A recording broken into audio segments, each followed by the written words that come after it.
All right, welcome everyone, and thank you for joining us. I'm Timur, I'm one of the founders of Edge City, and today we're going to be going through the Shift Grants cohort, round 002. But before we get into the projects, I want to give some quick context on why we're here. So just to start with, first of all, what is DIAC? Because I think for many of us, it has become kind of a well-known phrase and a well-known movement, but for others, it might be something new. So as a quick refresher, DIAC is a framework that comes from Vitalik Buterin. It stands for Decentralized Democratic Differential Defensive Accelerationism. And the core idea is essentially that technological progress is inevitable, but the technologies that we prioritize matter. And so DIAC argues that we should be building technologies that make us more resilient against emerging risks while essentially keeping power distributed and, instead of being concentrated. So things like open source vaccines, privacy preserving cryptography, decentralized infrastructure, governance that resists capture. So it's not about slowing down, but it's about accelerating the right things. And the problem is that these kinds of technologies are often underfunded. The incentive structures, favor quick returns. I want to make sure my audio is working. Yep. So incentive structures often favor, quick returns, or just return profiles in general for these projects are difficult for investors to underwrite, especially projects that favor long-term resilience. So Shift Grants is essentially a program that aims to bridge these funding gaps. We're aiming to correct that. It's a program that's run by us, Edge City, and an organization called Nodes. And we came together to fund builders who are working on applied DIAC projects. So things that can actually be prototyped and tested and deployed. And we are kind of offering Edge City also as like an IRL environment where these technologies can be deployed and iterated upon.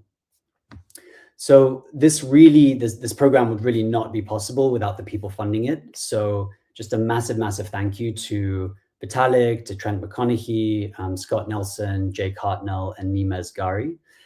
Just a massive, massive thank you.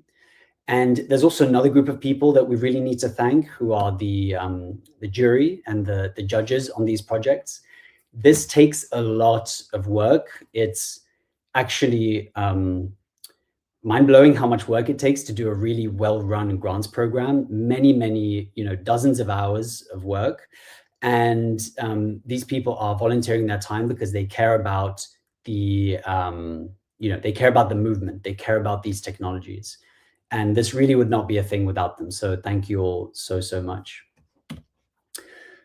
So just briefly, why do we care about this as Edge City? So we care a lot about bringing, amazing people together in environments that are conducive for innovation and new ideas.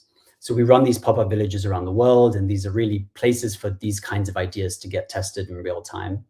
We've actually run a DIAC-focused residency at Edge City Patagonia in collaboration with Protocol Labs.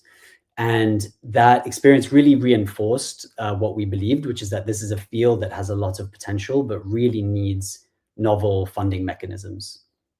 And that's why we're so excited about Shift Grants, because it's really not just funding. It kind of, enters the project into a community of practice across all of the different areas of DIAC. So next up, we are already working on round 3 of Shift Grants. So if you're building in this space, please, keep an eye out for that. And then this June, we'll be hosting Edge Esmeralda, which is our flagship event in California. And we'll definitely be running more DIAC programming there. So we'd love for folks to attend or apply to join with their projects.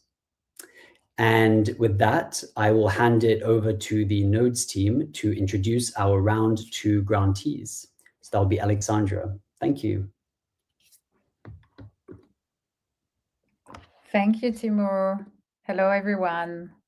My name is Alex. I am one of the program directors of the Shift Grants and co-founder of Node Agency. Today, I will be announcing each of our grantees of the cohort number 2. Each grantee will have 5 minutes to present, and then we will follow up with 5 minutes dedicated to the question from the audience. So without further ado, I'm calling Abraham Nash from Infinite Zero, a grantee in the Social, Technology and Governance category of the SHIFT grants, who will be presenting his project on federated learning for decentralized AI. Abraham, the floor is yours. Thanks very much, Alex, and really excited to be here today. Thanks to the team, thanks for all of the judges and all of the people mentioned as well. I'll hop straight into it and begin sharing my screen for the PowerPoint. Can you see my PowerPoint slides?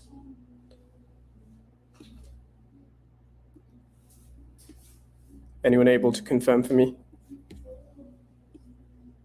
Yes, okay, thank you so much. Okay, so Infinite Zero Foundation, we are a SHIFT grant recipient 002, very honored. So I wanted to start with this most recent tweet Vitalik left, and it was that 2026 is the year that we take back lost ground in terms of self-sovereignty and trustlessness. And to me, it actually, in order to achieve that, we need to be building out new infrastructure and applications that meet the ethos of decentralized acceleration or defensive acceleration, whichever way you look at it. So I'll start with a real, actually grounded example. When we were at Edge City, Patagonia, we were kindly hosted by Protocol Labs. There was a device, a wearable device there that wanted to make sure that all data collected on a fitness wearable was held sovereign and private within your own data stores. This way, people might not be spying on you. You kind of have that rested self-assurance that it all goes to you. And in this world of self-sovereignty for the data layer, what happens if we kept the data there? How would we still train AI on it? And how can we do that in a DAC manner? So this is where Infinite Zero Protocol was born. We started it as a project over at University of Oxford, and from there we just slowly developed with various micro grants, and eventually receiving this SHIFT grant has been transformational for us to actually get building really properly. So just a brief overview, Infinite Zero is an ownerless, trustless AI protocol that extends out of Ethereum. It uses smart contracts and validators to coordinate decentralized on-device AI training, keeping data private and eliminating central control. So Ethereum handles the settlement layer, and we also use IPFS for gas-efficient off-chain communication. And the network delivers scalable, privacy-preserving AI as a public good. So the next slide, I was going to shift to my demo. I might have to start re-sharing my screen, if that's okay, if you just give me a moment to do that on a pre-recorded video. So share screen. Good. It's going to... I'm going to assume that it's not showing like an infinity screen at some point, and it will settle on the video that I have to play. I just thought this was the best way to do it. I'll hop back in quickly just to see if you're saying, yes, you can see it. Okay, good. I'll go back to save you the infinite video slide. So this is like a really brief overview of Infinite Zero network that's actually working in the background. So this is basically the command line that would be running in the background. Initially, it was called DIN. That was the early sort of academic name for the project. And this is boring, right? But this is the actual infrastructure running in the background, and I'll give you a glimpse into the architecture later. But after this is running in the background, you can imagine like everyone having a fitness wearable, a distributed cluster of nodes around the world, each person owning their own data. And when they're recording from their fitness wearable, it's maybe going to their computer, stored locally. It's not something that is collected as we understand it today with the whole data infrastructures that re-centralize that data so they can use it for their own personal use cases. But how can we preserve AI training in a trustless way if we were to be able to do that? So this is the actual application layer and what it might look like. You can imagine that applications tied to this fitness wearable, in this case Reflex DAO, which was actually running an experiment at Edge City. And it could enable AI to be trained in a privacy-preserving manner and provide all kinds of insights. You know, it could be recovery modes, recommendations, sleep schedules, peak performance windows, workout nutritional alerts. And the nice thing about this is you're providing a public goods AI utility for this application. But each time someone trains within the network, ReflexDAO themselves or any application would actually get paid a part of the network fees. So this is actually a real possibility to monetize this new self-sovereign layer of data architectures that would remain in the periphery and provide an AI commons at the very same time. And I mentioned before, this would all be happening whilst no one actually owns the network in the same principles and ethos of Ethereum. So this meets all of the termed 4Ds of the DIAC ethos. And this is really important for a number of reasons. Perhaps I can go into that and prompt you at the white paper at the end, which I've been told is digestible.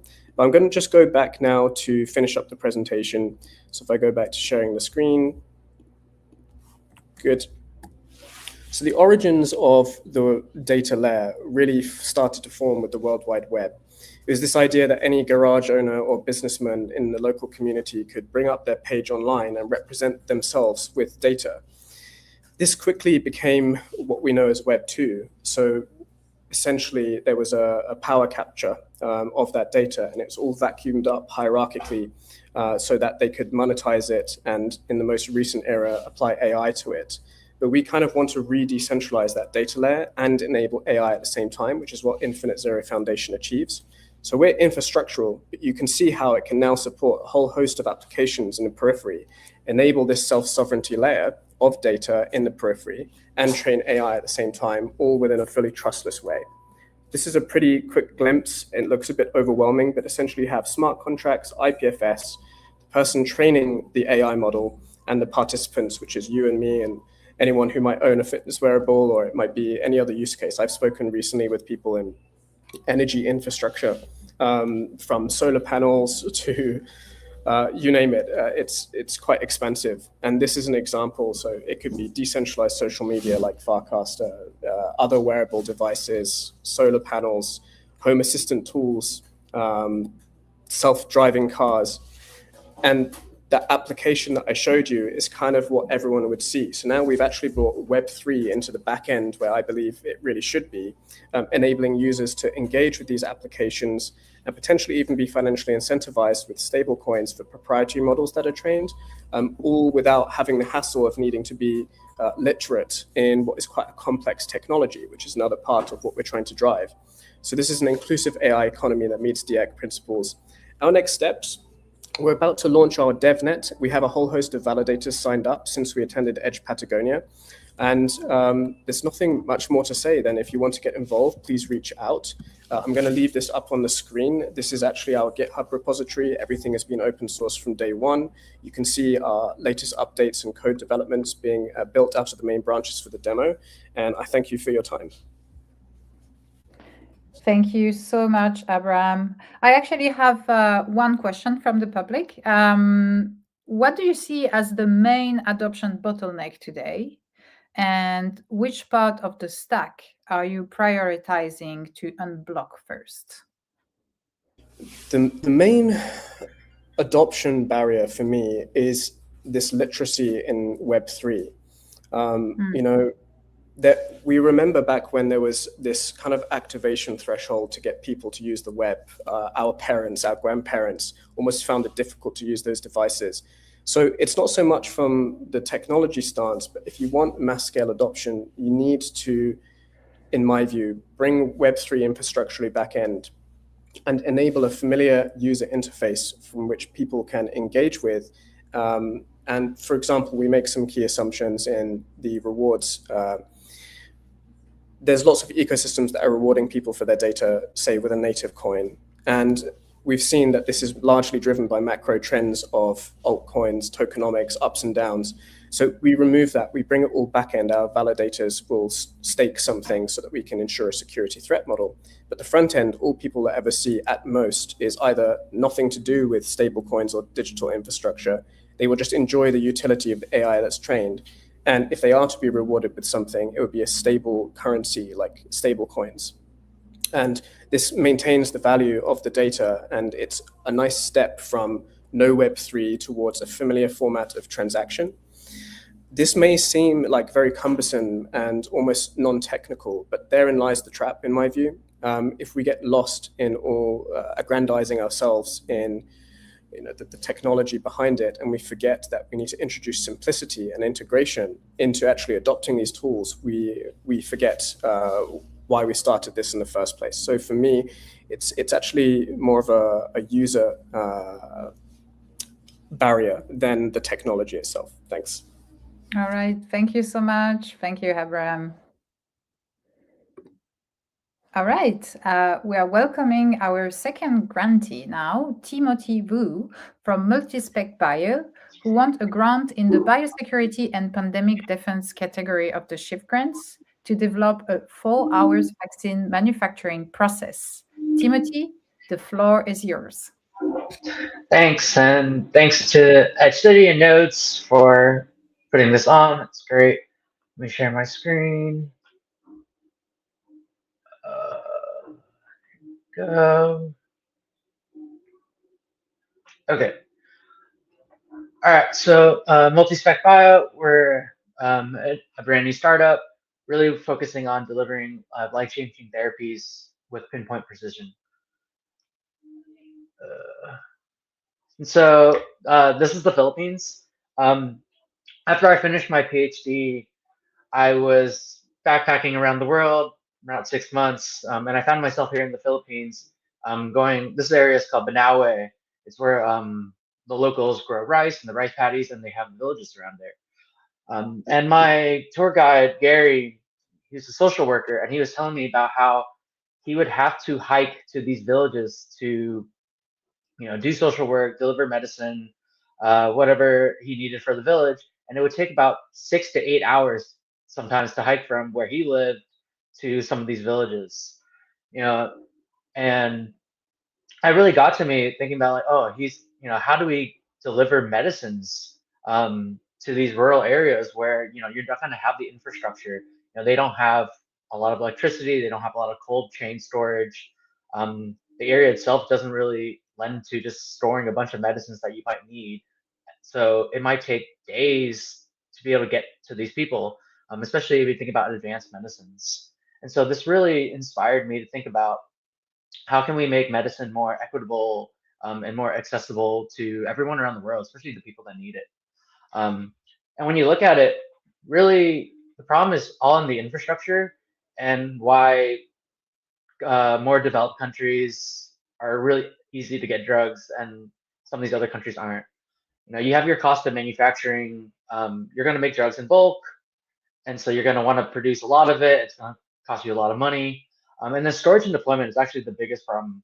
You're thinking about, does your medicine, can it be delivered just in room temperature, or does it have to be in a fridge? Does it have to be in a freezer? And how are you going to get it out to these rural areas? Are you going to ship it? Are you going to have it delivered by foot? Are you going to drone drop it? And the last part is this multi-dose efficacy. So vaccines are a good example. If you're talking about your COVID vaccines, for most of us, we had to take 2 doses, right? Thinking about how you're going to get 2 doses out in a village like that.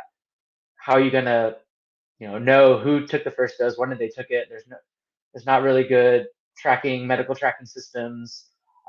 So making drugs that also are really effective, that you can only give once, is also really important.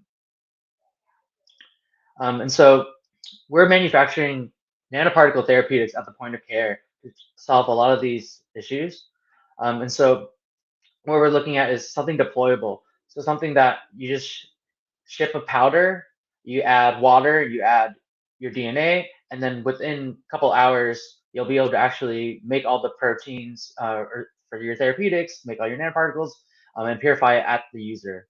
And so if you're able to do this, you can just ship one single thing, ideally room temperature, that you can just store in a village, and then when you need to, you can just reconstitute the drug. You don't have to worry about shipping. You don't have to worry about storage as much.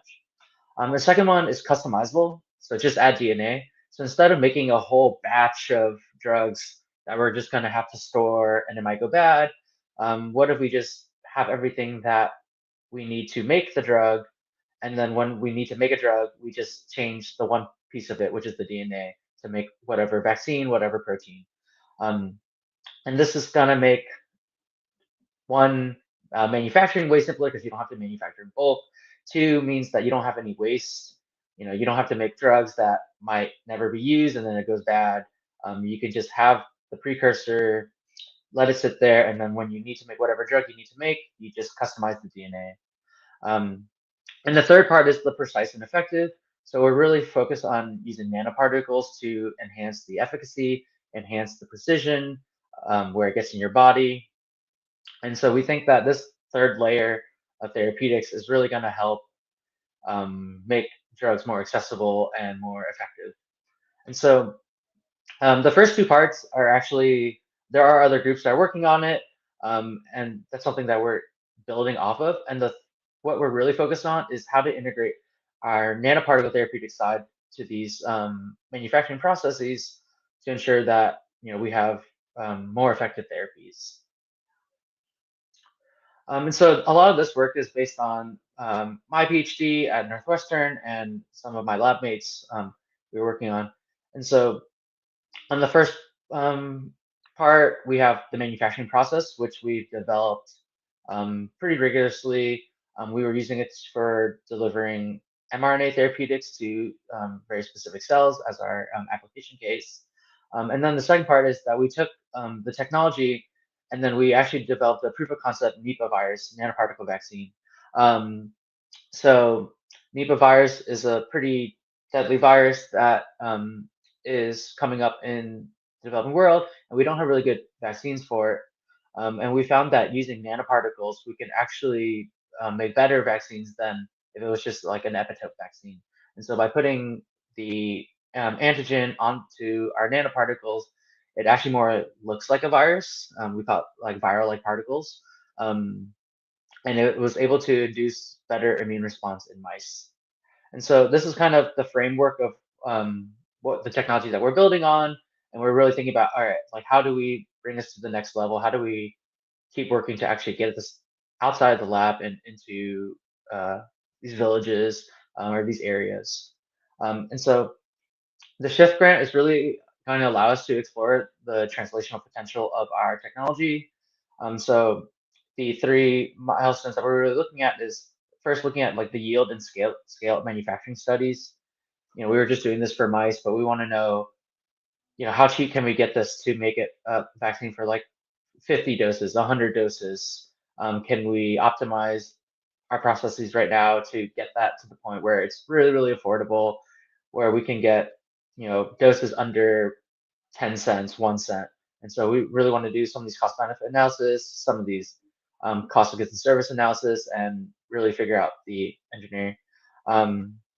Then we got the purification, sterility, and quality control protocols. And lastly, thermal stable storage, really thinking about, can we store this in room temperature, ship this to across the country, across the world, and make these vaccines. And so the applications are just the one-shot vaccines, personalized gene therapy. We're also really interested in animal livestock vaccines, thinking about how can we move this to animals if we can make it cheap enough. And this is our team. We all came from Northwestern. So it's me, my lab mate Mary, and then our academic advisor. Thanks, everyone. Thank you, Timothy. All right, I have one question for you. What excites you most about this approach? Not as a technology, I mean, but as a shift in who gets to make, store, and control medicine globally. Yeah, what really excites me is I think we can really move past some of like the older technologies into giving people out there the brand new, therapeutic advances. If you're talking about like Africa, one of the reasons why malaria hasn't been eradicated is because it's cheaper to just prescribe old drugs than this new drugs, and then you get anti-malarial resistance.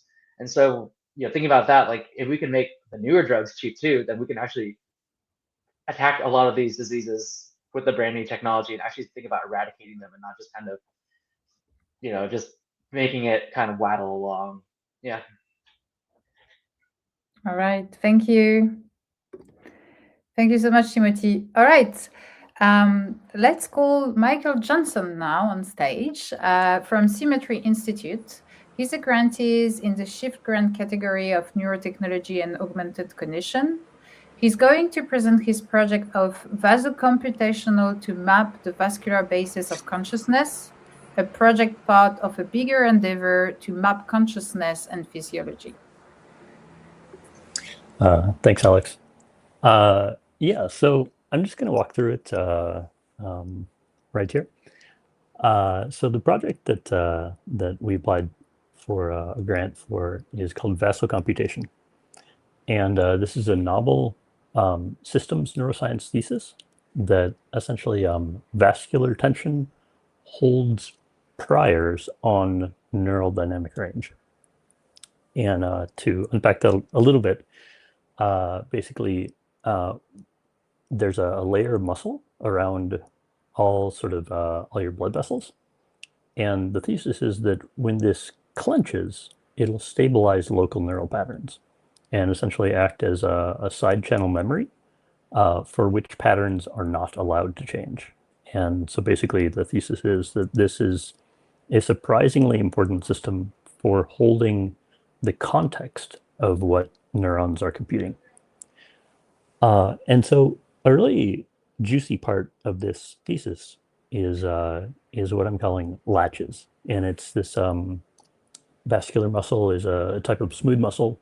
So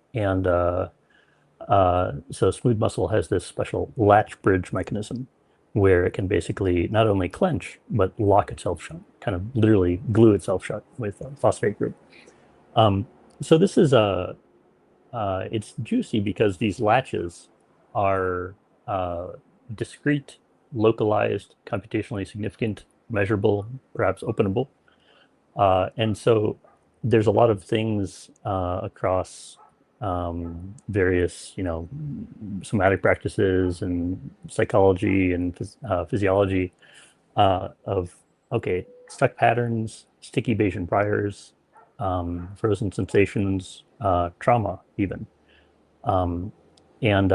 Essentially, maybe this is the mechanism which is sort of mechanically instantiating these hard to change patterns. This is interesting because latches are pretty well established in the medical literature, in the biological literature, and we know a decent amount about their biochemistry. So that's the background. And this is, of course, theoretical neuroscience. And we applied for the SHIFT grant to try to operationalize this into something empirical. So just a little bit about what we did is, the first question that we looked at is, if these latches are really important for holding, we can say, somatic priors, just patterns, neural activation patterns that are sort of stuck. If these latches are important, then where are they?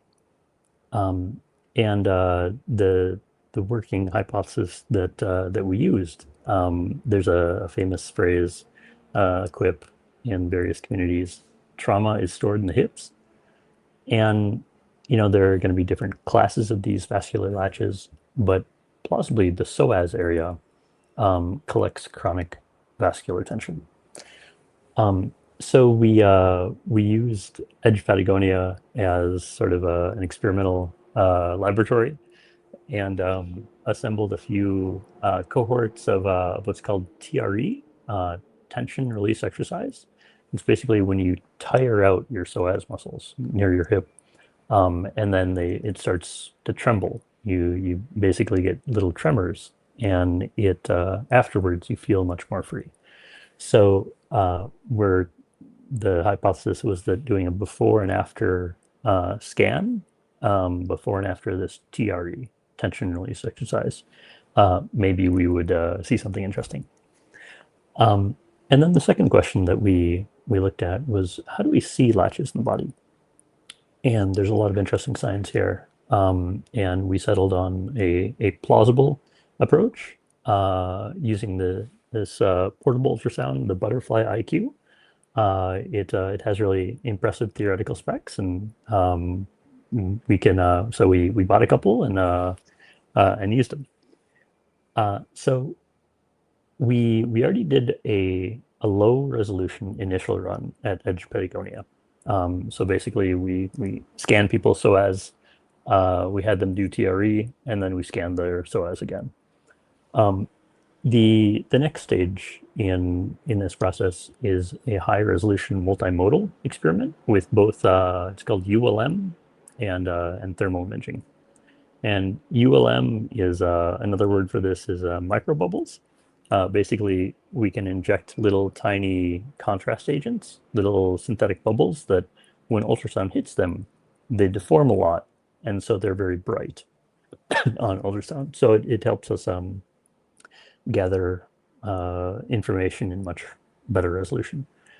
And then thermal, just with the expectation that if you have sort of cold spots relative to some baseline, maybe that's an area with a lot of latches. And so you can sort of see, oh, if you had like a cold spot on your abdomen, and then, you did a bunch of sort of opening exercises and then the cold spots went away. That's also interesting evidence.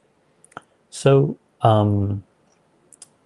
yeah, we did the initial round, and like the resolution is okay. We plan on doing a follow-up round where we should be able to at least touch the resolution where we would be able to see individual latches.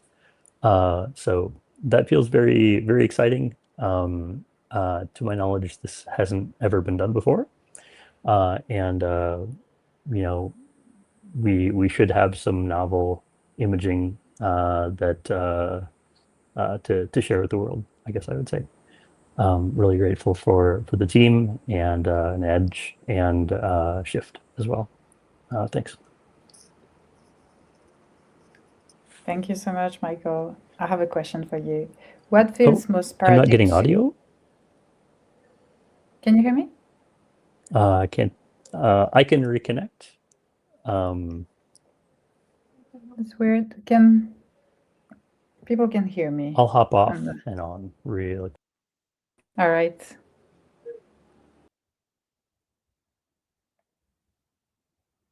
Let's wait for Michael. I really want to ask this question.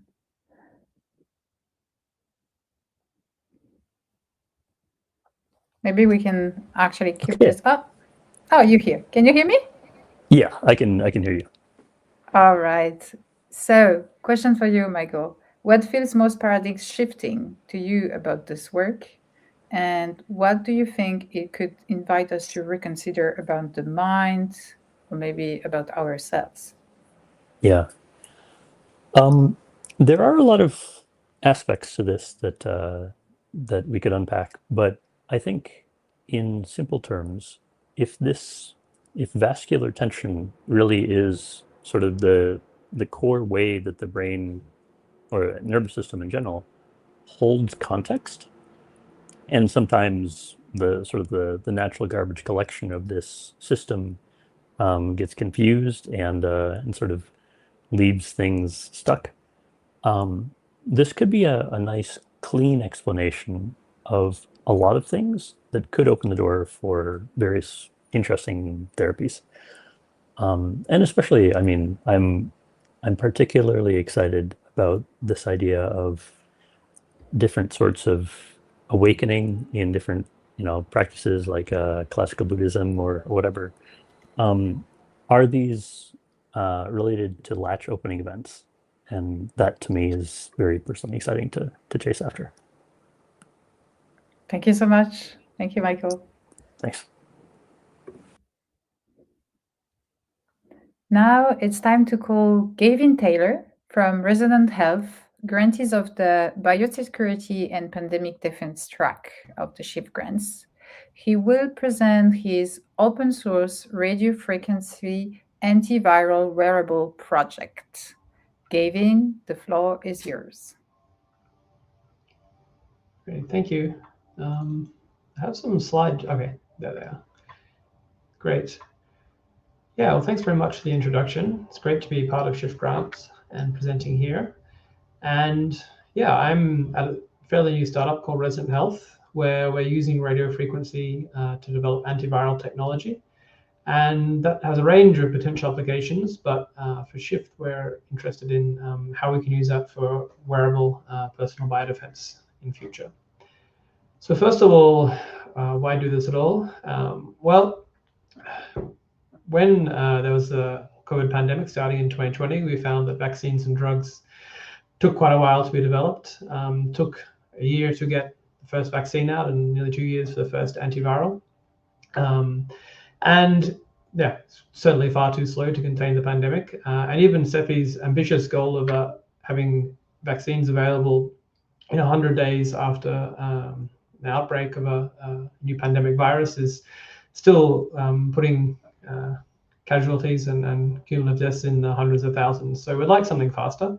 Definitely the best time for it to be available is the first day of the next pandemic. And yeah, as an alternative to pharmaceuticals, there are non-medical interventions as well, like masking and social distancing, but we also saw that they weren't as effective as people hoped, and were generally actually kind of hard to implement. So our solution is radio frequency antivirals. Basically, we found by using quite low power and low frequency RF, this can actually inactivate viruses. So the low power means that it is a non-thermal effect. And by using low frequencies, it means it can penetrate the body so that you can actually inactivate viruses the site of infected tissue and really deliver treatment quite precisely where it's needed. So this opens up a range of applications. We could have devices to treat people who have symptoms and help them recover faster. You could also have infrastructure that's strategically installed to reduce viral transmission at sites like waiting rooms in healthcare facilities where virus might otherwise spread. Then there's also cases for biosecurity in agriculture. In this case, you could use it to both improve the health of production animals, reduce economic losses from outbreaks, and potentially also reduce the risks of zoonosis and the starting of human pandemics that spread from animals. And in this case, we're for the Shift grant interested in exploring what we can do with wearables that can actually provide a prophylaxis effect that could be combined with other countermeasures like masking to give you an extra layer of defense that can help you avoid getting sick if there's a future pandemic, and that can be actually made in a distributed way, made locally, so that lots of people can have access to this new technology. At the moment, we're at the in vitro stage, so still pretty early on in terms of biotech development. We've been testing on a range of different viruses. We've tested on 5 different human pathogens so far and found that we get good virus inactivation, so it has broad spectrum potential. And so far we've found it's most effective on respiratory viruses, influenza and coronavirus, and optimize those to have more than 90% effect. And there are a range of different parameters that you can tune with this, but basically the radio frequency that's used, the power and the exposure time. And on this chart in the middle, we've played with exposure time and power for a few viruses, and I basically find that within 30 minutes, we get a pretty high level of activation. And that's probably too slow if you're looking at stopping people getting infected in a crowded space and stopping virus moving between them. But if you're actually applying that to your sinuses, for instance, then that's plenty of time to actually inactivate virus that's entered your body, but before it's established an infection. And so that's where we think it has good prophylactic potential. And we've tested this on infected cell cultures and found that early application of RF leads to quite a large boost in cell viability, where otherwise cells would die from the virus infection. Applying later on, that's not as effective, which is perhaps unsurprising. But again, this points to towards a good use case for early application and prophylactic use.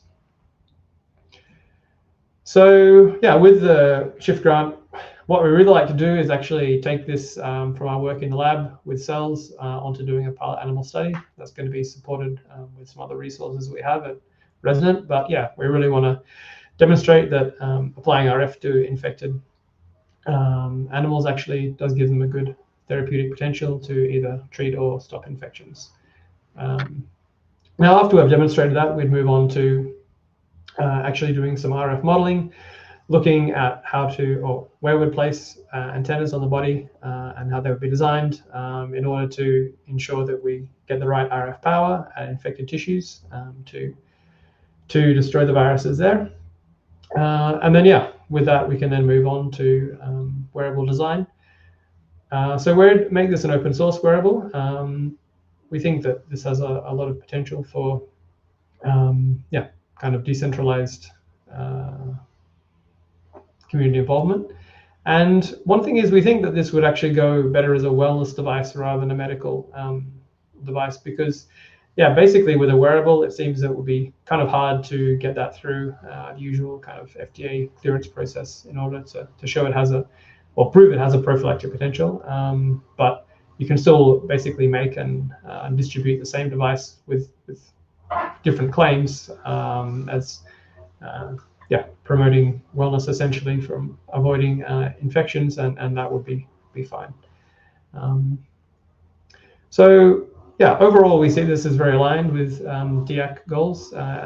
The RF is defense first. We find the effects are very specific to viruses. We're not exactly sure of the mechanisms yet, but so far we haven't found any influence on or damage to cells that we've treated. And yeah, being an open source project, that actually puts some potential for decentralized access, so that if there's a future pandemic, then yeah, there could be distributed manufacturing and people could tailor designs to their own local contexts and use cases. So a quick intro to the team that's doing this at Resonant Health. There's Justin Myers. Some of you may know him because he's been at Edge Cities before, I think. And I'm Gavin Taylor. I have a research background in biophysics and engineering. And then we have a preclinical virologist with us, Subhash Das. And he's doing lab virology to make sure that the devices we design actually do what we claim they will. And interestingly, Mike Johnson was also involved in some early discussions on this, so it's interesting to be presenting after him. Thank you, and yeah, happy to take some questions.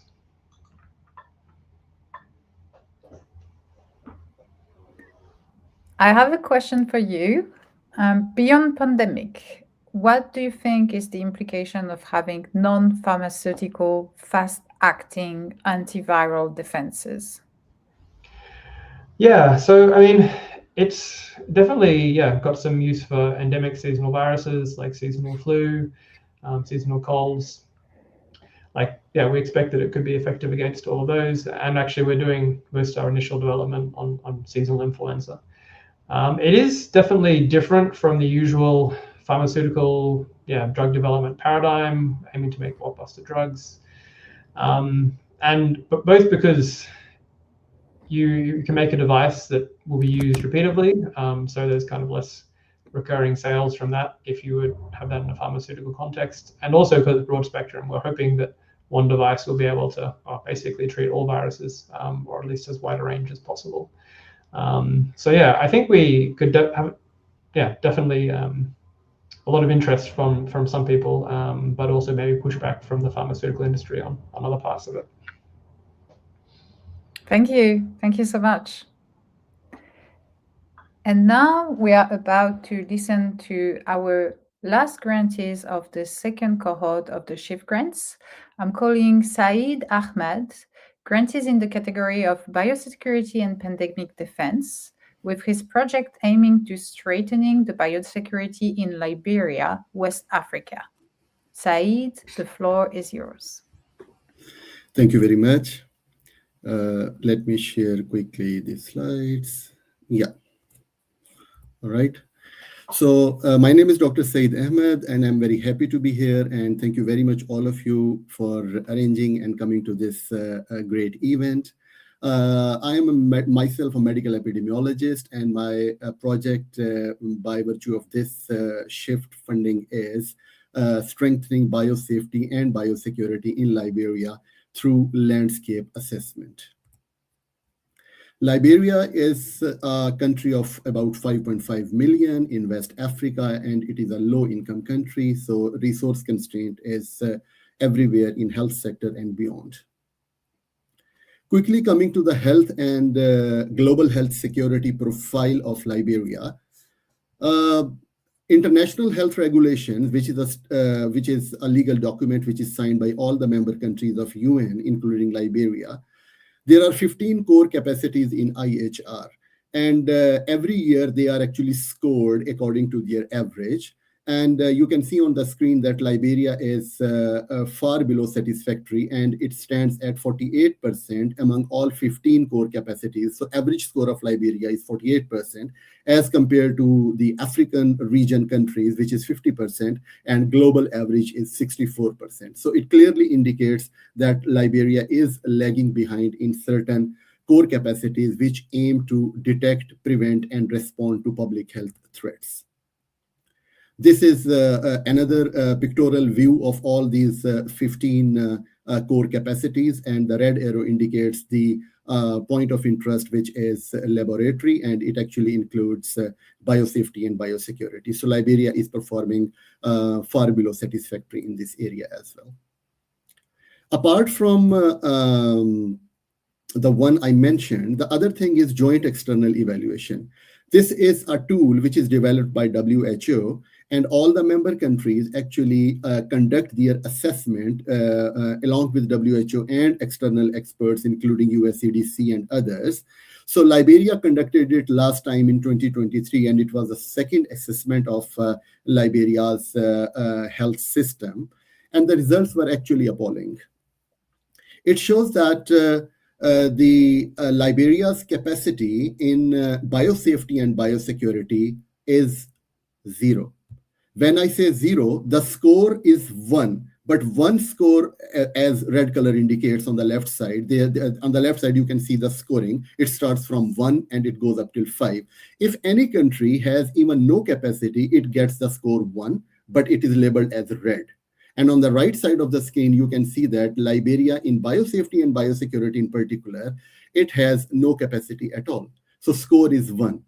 And there are two further sub-indicators. One is P7.1 and other is P7.2. So one says that whole of government system of biosafety and biosecurity is there in 3 areas. One is human health, other is animal health, and third is environment. And the second subset of it says that training and practices in biosafety and biosecurity exist. But in case of Liberia, unfortunately, both of them do not exist.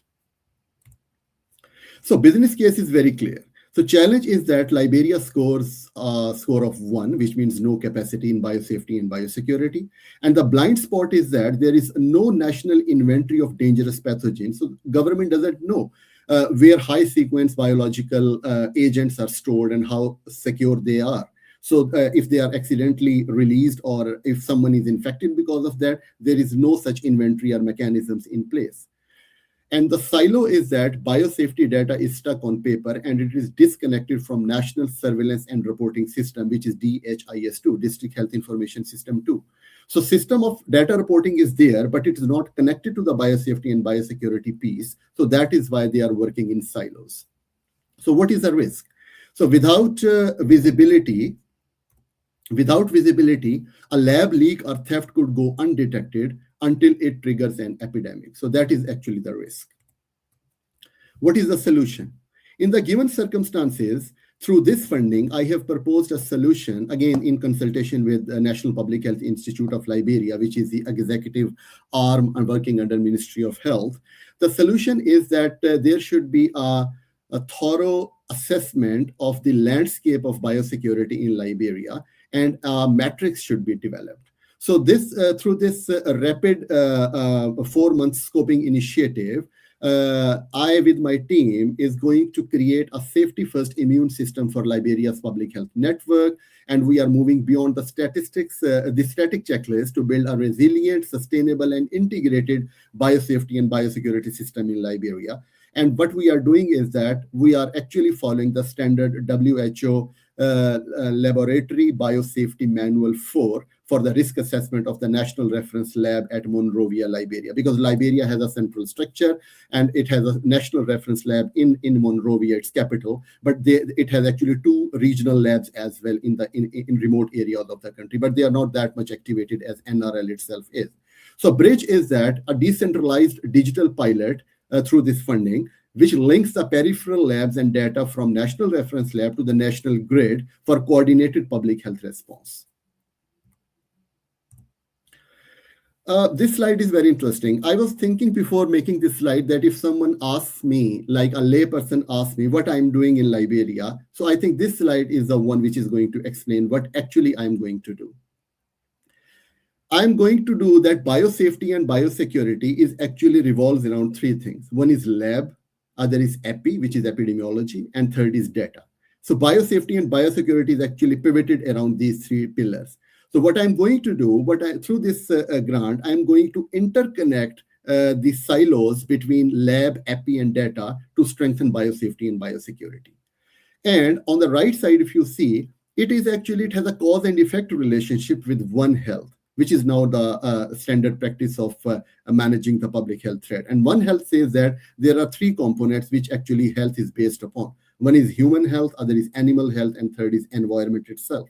So these three components interact with one another, and that's how actually all the viruses and bacteria of epidemic potential, they actually interact with. So they are not actually localized to human beings themselves. They are actually a part of animals and environment. So One Health and biosafety and biosecurity, they are actually intertwined together. So through this funding, I'm going to establish that One Health and biosecurity, they actually complement each other, and we have to actually focus upon both at the same time. And on the sides, you can see that all these components perfectly fit into defensive, decentralized, differential, and democratic, which is actually the philosophy of DIAC as well. So they actually fall into that pyramid as well. I will not go into the detail, but that's how I have tried to explain how alignment with Shift 4Ds is perfectly aligning with my project as well. Why me? Why myself?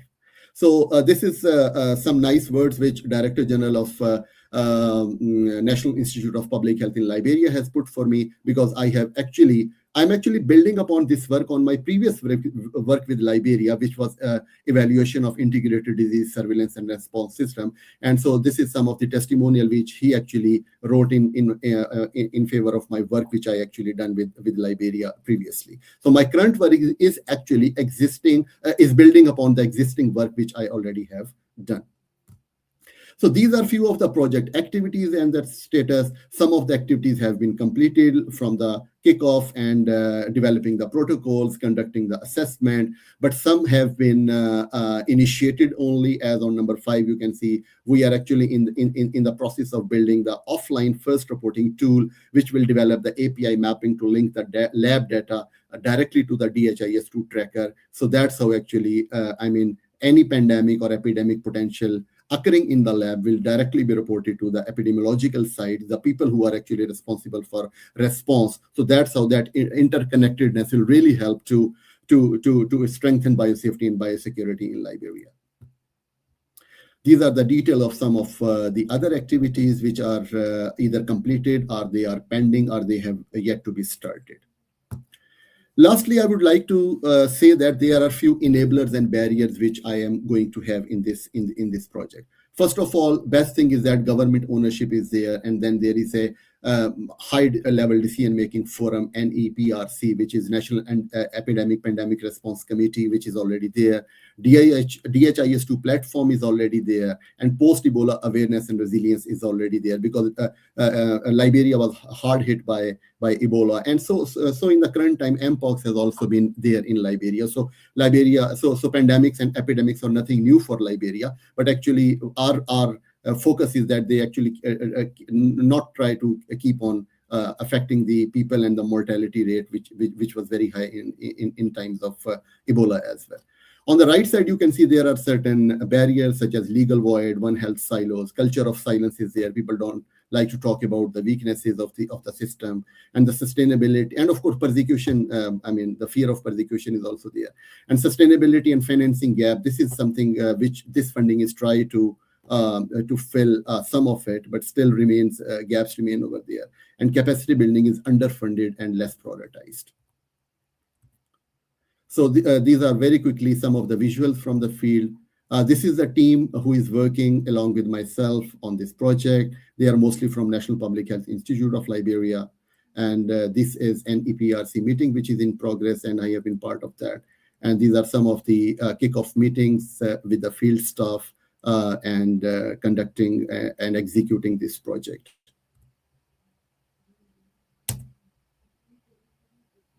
And lastly, Liberia is beautiful. I must say that. Thank you, Anush. Thank you so much. Thank you. Let's finish this session with a question for you. Given your experience working directly in Liberia, what do you think global health actors most often underestimate about what it actually takes to build biosafety and biosecurity capacity in practice? Thank you. And very relevant question. It actually goes to the core of my heart. I think what actually needs to be understood in context of Liberia is that government ownership is there. There is no doubt about that.